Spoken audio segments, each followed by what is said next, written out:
Oh, hello. Welcome to the Elvis Workshop. It's been a while since I've done one of these.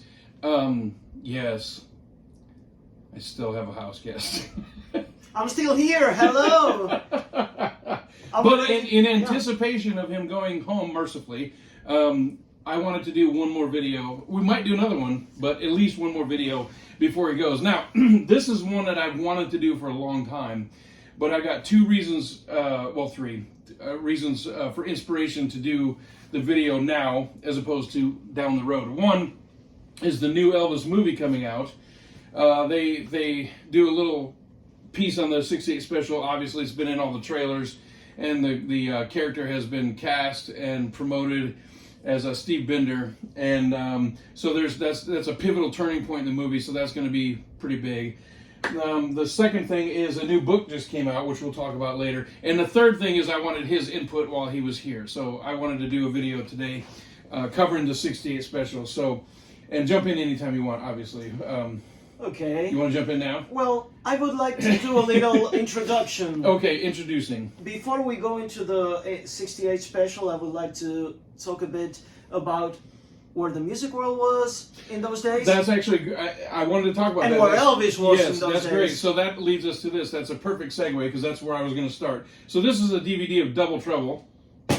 Terrible, terrible film. Awful movie. Oh my God, what are you doing? And then Stay Away Joe.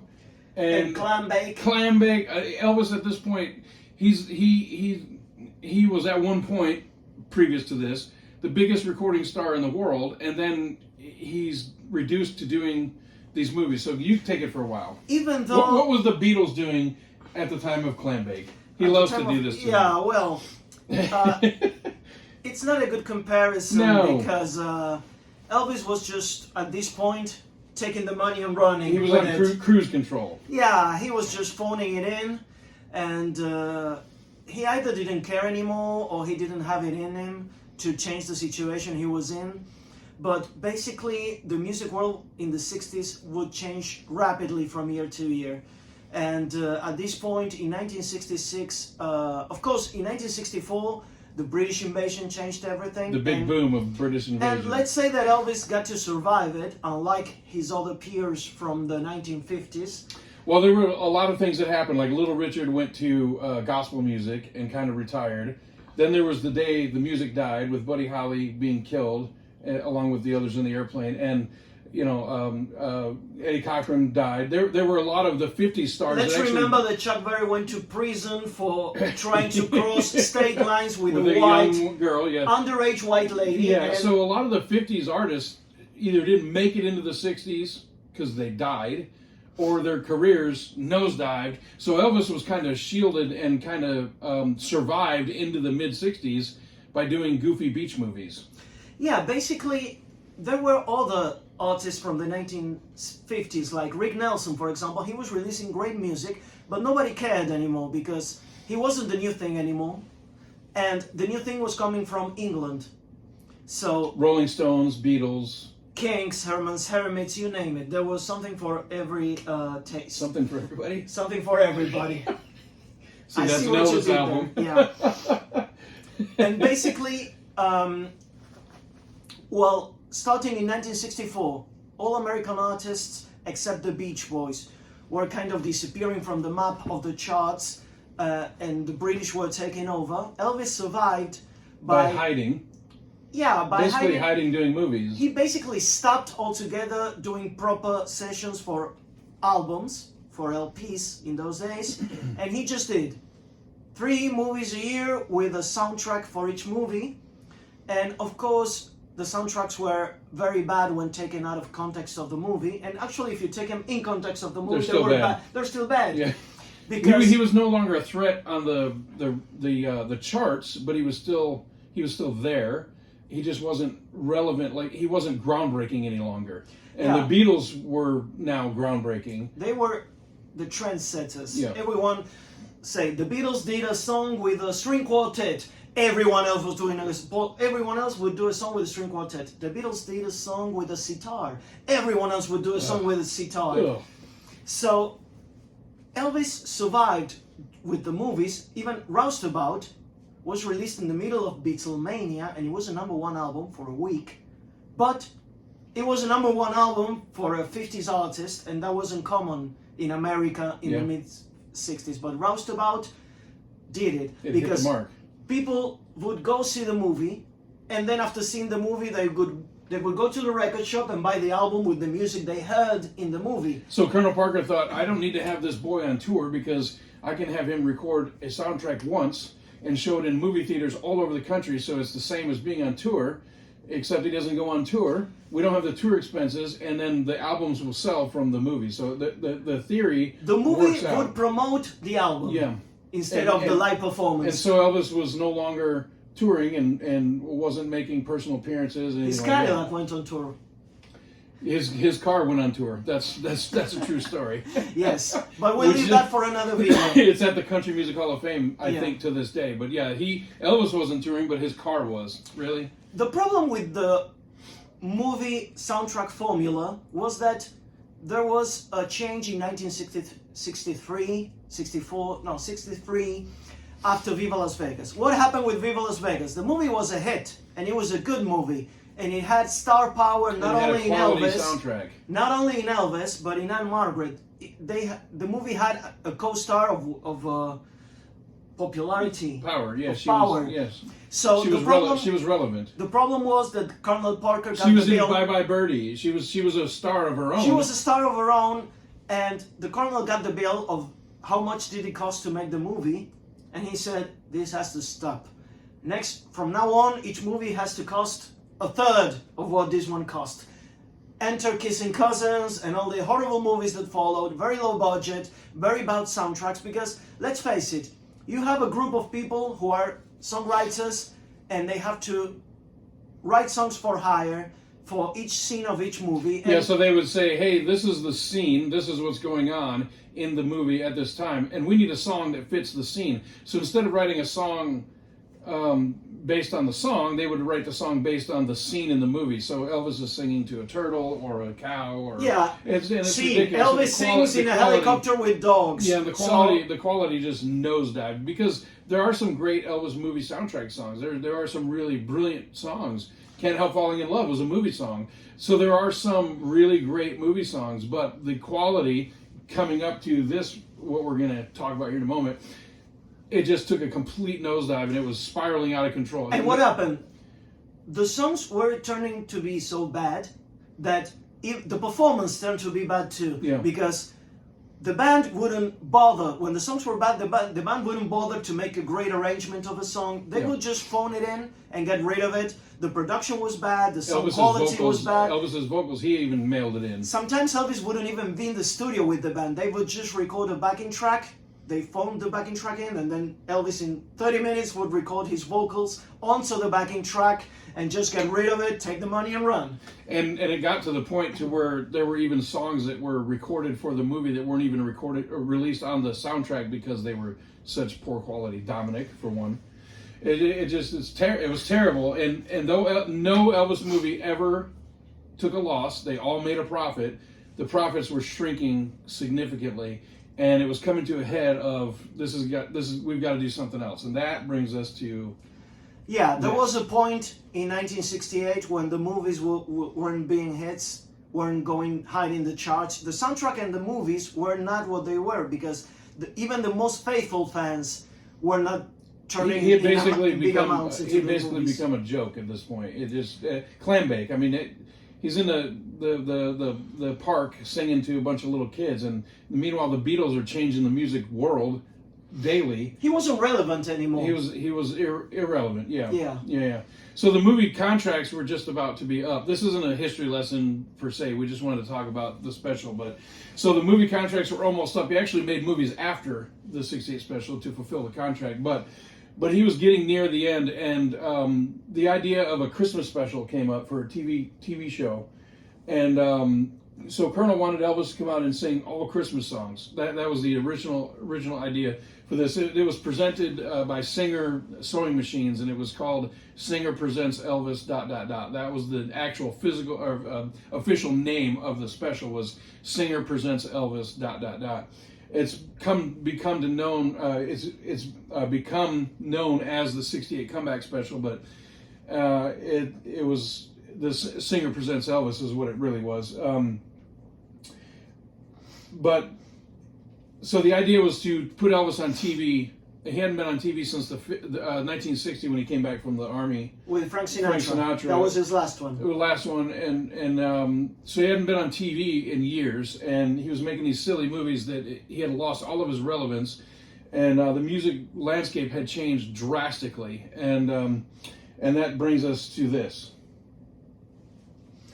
Basically, we can say, as you said, that the comeback moniker came out a lot later, but it was actually a comeback because it was the phoenix rising from the ashes. Yeah, it wasn't advertised, for those that don't know, it was not advertised as the Elvis comeback special on TV in 1968, December 4th, 1968, December, let's just say December because we didn't do our research. It was filmed in June and released on TV in December. It was not advertised as a '68 comeback special. It was Singer Presents Elvis. So we have several different pieces up here that we'll just talk about a couple of them here. So this one here, this right here is, there's a private collector's label called FTD, which stands for Follow That Dream Records. And that's it right there. This is the very first FTD release. The thing about this was, it's shocking to me as an Elvis fan, is pulling back the curtain. This is rehearsals. Somebody recorded in the dressing room, hit record on a tape player, so the sound is inferior, but it's awesome to have this. But to listen to this for the very first time was shocking to me, because during the actual broadcast, there are things that are said, like the band members interacting with Elvis, and it sounds completely natural and it sounds completely spontaneous. But meanwhile, they had actually rehearsed all of it, and it's on here. And there's parts in here where they say, hey, during this song, why don't we yell out, hey, come on, son, knock it out of the park, or whatever. What do they say? I'm paraphrasing. I'm not saying it right. But it actually stunned me because those things seemed so organic. And on this, you can actually hear them preparing those lines that ended up in the show. And this is for a whole nother video. But this opening CD of Burbank '68 for the FTD label has led to hundreds of releases, which is awesome, because we have been allowed to have access to so many amazing recordings that we would just never have. If you think of other artists that I specifically always say that died young, like Buddy Holly or Jimi Hendrix, their catalog is so limited. And you're so lucky to have anything from them. A rare live show might pop up that was professionally recorded by a radio station or something like that. But think about these artists that died so young, and they just did not leave that much behind. And you just get little snippets, little samples. And with Elvis, there's hundreds and hundreds and hundreds of hours between studio recordings and live concerts and home recordings. And with the FTD label, which this again was the first release, we have been privileged to be able to listen to hours upon hours upon hours of releases that just would not have ever seen the light of day. So I really appreciate the FTD label. But it started with this one with the '68 special rehearsals. So that's the first one there. Another thing is this one here. This is called Elvis One Night with You, and it's one of the 2 sit-down shows that Elvis did in the black leather, in the square, in the round, whatever you want to call it. And in the mid 1980s, this was actually aired on HBO, and it had never been seen in its entirety up until that point. And it inspired the show called MTV Unplugged, which came later, and it was absolutely 100% inspired by this. So you saw bands like Nirvana, Rod Stewart, that did the MTV Unplugged, and it was completely related to this. It was totally inspired by this. But it was so great to have this. We had just never seen it before. We'd seen little snippets of it, but to see the entire thing was awesome. And there was something else I wanted to say about this that slipped my mind right now. Maybe it'll come back to me. But the One Night with You was really great. So I have a copy of that right there. Anything? I'm good. You can continue. You're good. I can continue. Well, I can actually. We can explain to our audience, in case they don't know, that the special was originally thought for TV, and there were different segments and sections, and some of them were scripted, some of them were more informal, and Steve Binder, the director, would get bits and pieces from every section and put together from them the special that would eventually air on TV. And there were 2 sit-down shows, which is what inspired the Unplugged, as my colleague and friend here said.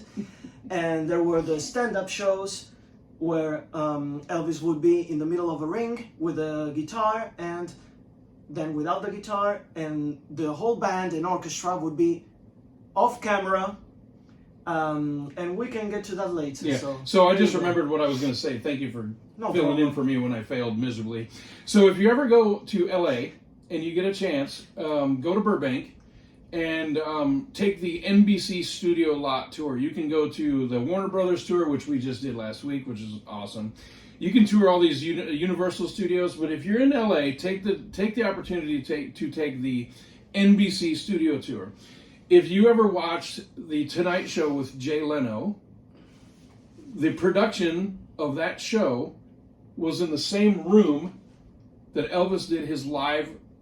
Actually, the whole special, the sit down and all the segments, it was all done in one room.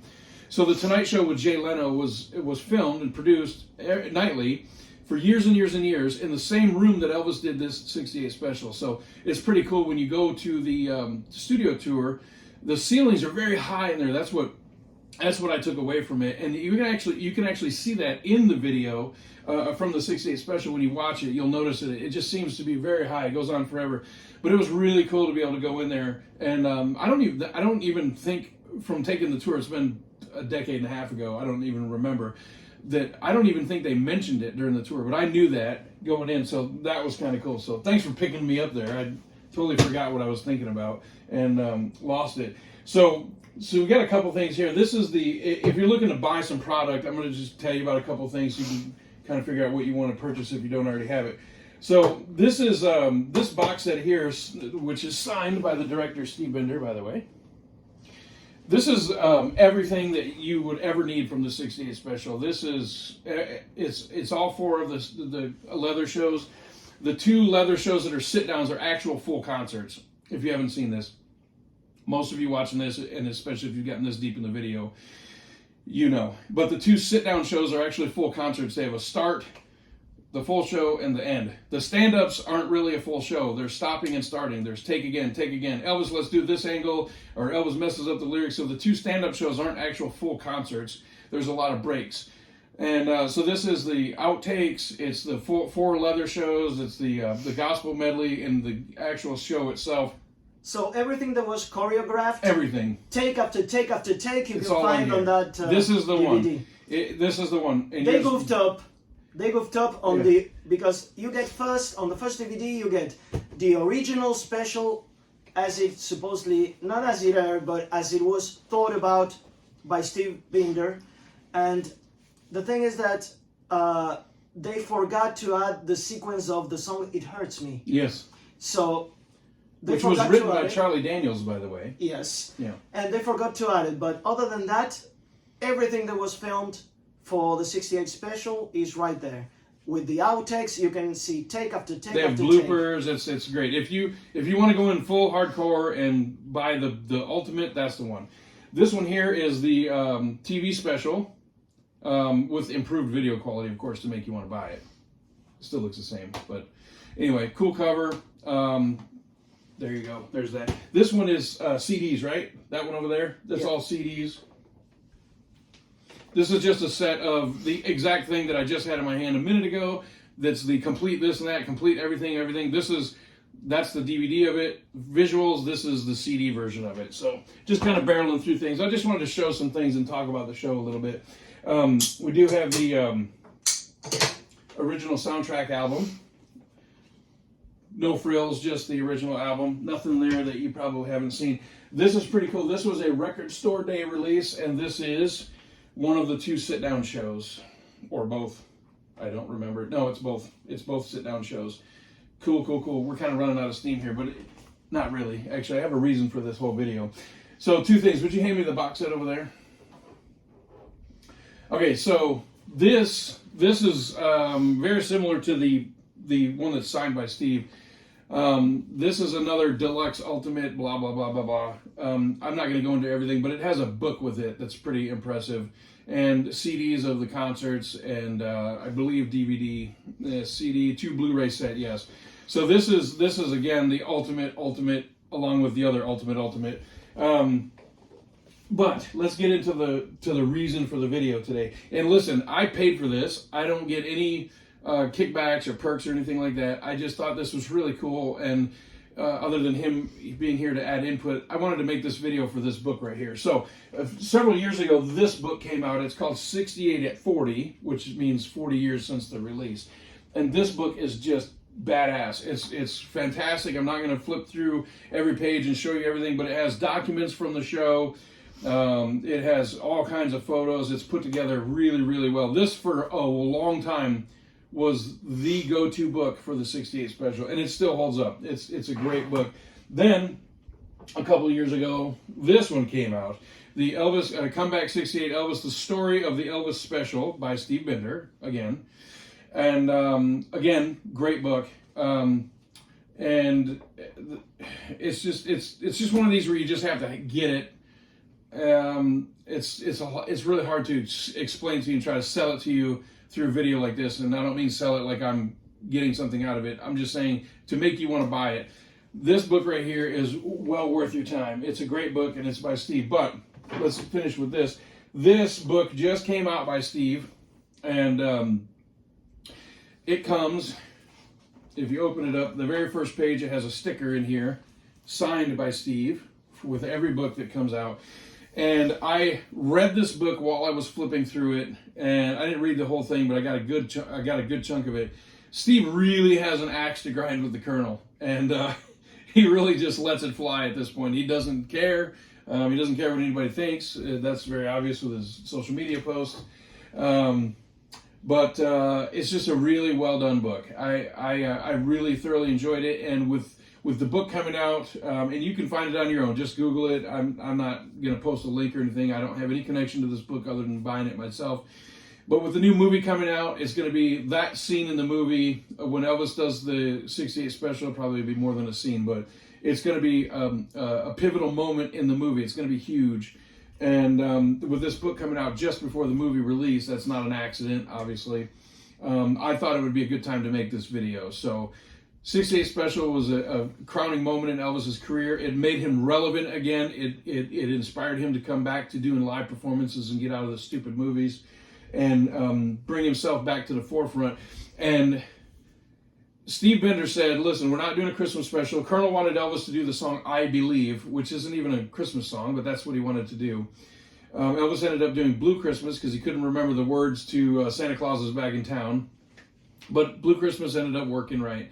So they did get at least one Christmas song in the special, but it reminded people of who Elvis was because the Beatles came on, the Rolling Stones came on, Elvis was irrelevant doing these stupid movies, and then when Elvis came out and did the 68 special black leather sit-down shows specifically and the stand-ups, I'm not talking about the gospel medley and all that, it reminded people of why he was who he was. When you watch that, it's still fresh to this day. It still holds up. When he does Trying to Get to You, it just reminds you of why he inspired bands like the Beatles to become musicians. When John Lennon heard Heartbreak Hotel, he said, that's what I wanted to do with my life. And when Elvis did this special, he reminded all of his peers of why he was who he was, and it was a great moment in his career. Yes? Let's remember the grand finale, If I Can Dream. Yes. Because Elvis went from doing Confidence with a C and an O and an N. Yeah. And terrible movie song, Confidence. he went from that to do If I Can Dream, a song with a message, a song with power, with passion. A song that actually meant something. Yeah, and that finale for the special was what was really saying, hello, this is what I did, but this is me, I'm relevant again, I'm back. And that momentum was sustained when he went to Memphis to work with Chip's Moment, and he did those amazing sessions. And it was all the fire that came from the 68 special that prompted him to the American Sound Studio sessions a year later. He got hungry again, Yeah. and he went to American Sound, and he sang passionately again. He didn't phone it in again, and he did some of the best music of his career. And this is the starting point of that. Yes, this is what ignited it. Then came In the Ghetto, Suspicious Minds, Don't Cry Daddy, and all those amazing Kentucky Rain, songs. yeah. It was awesome. So we just wanted to talk about the 68 special a little bit today. It's going to be a big moment in the new movie coming out. And the new book just came out, so I wanted to at least show that and maybe inspire you to go buy it. And it's called 68 Special, The Story Behind the Special by Steve Binder, forward by Baz Luhrmann, the director of the new Elvis movie.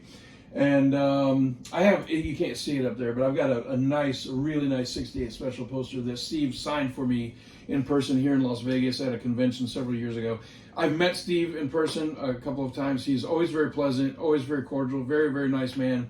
We don't agree politically, and that's okay. You can disagree and still be polite to each other.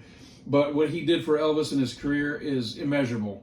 And this book that he just put out is great, and I can't recommend it highly enough. So go get yourself a copy. I'll give you another look at it real quick. This is the cover. Just do a little Google search. You will find it, and your copy will be signed by Steve. Every single one comes with a sticker signed by Steve inside. And again, I have no connection with this. I bought my copy. I'm not pushing this. You're getting for any 10%, reason. right? Shut up. Don't tell anybody. No. I bought it just like you will. It's worth your time. This might be his last video while he's here, so I'm going to let you close. Go ahead. If you don't like my video, then... If you don't like this video, I have just one thing. Elvis has one thing to say. You ain't nothing but a hound dog. Oh, boy. Crying all the time. You're fired. Thank you and good night. Goodbye.